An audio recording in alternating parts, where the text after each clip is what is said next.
Satu unit mobil ekspedisi barang rusak parah usai terlibat kecelakaan tunggal di Jalan Raya Juanda, Sukmajaya, pada Selasa tanggal 5 Oktober tahun 2021 tengah malam. Mobil yang dikendarai ID 33 ini melaju kencang dari arah Juanda menuju Margonda.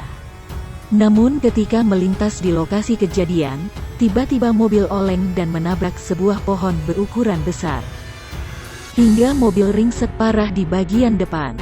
Sementara pengemudinya juga sempat terjepit di dalam mobil yang ringsek. Evakuasinya pun berlangsung dramatis dan memakan waktu lebih dari 1 jam. Hingga akhirnya korban berhasil keluar dalam keadaan kritis.